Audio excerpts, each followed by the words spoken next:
വരാനിരിക്കുന്ന കൊടുങ്കാറ്റിന്റെ ശാന്തതയാണ് ഈ കാണുന്നതെല്ലാം എന്ന് പാവം ഈ കുട്ടിയുണ്ടോ അറിയുന്നു, ഒന്നും അറിയുന്നില്ല. കാത് പൊത്താൻ പോവുകയാണ് കേട്ടോ. അങ്ങനെ അവൾക്ക് വേണ്ട കമ്മലൊക്കെ സെലക്ട് ചെയ്ത് ഞങ്ങളിങ്ങനെ ഇരിക്കായിരുന്നു. കുഞ്ഞുമറിയത്തിനപ്പം എന്തൊക്കെയോ പിടി കിട്ടിയെന്ന് തോന്നുന്നുണ്ട്. ആരോടും അങ്ങോട്ട് അടുക്കുന്നില്ല, എല്ലാവരോടും ഒരു രൂക്ഷമായ മുഖഭാവം.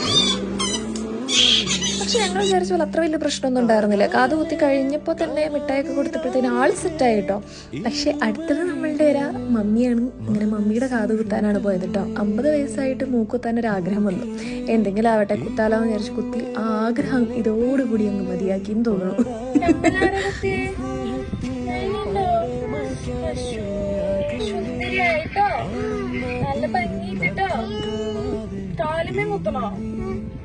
വേണ്ട, ഭംഗിയില്ല, വേണ്ട. എന്നെ അടിക്കണോ? അത് കുത്തിയാളടിക്കണോ?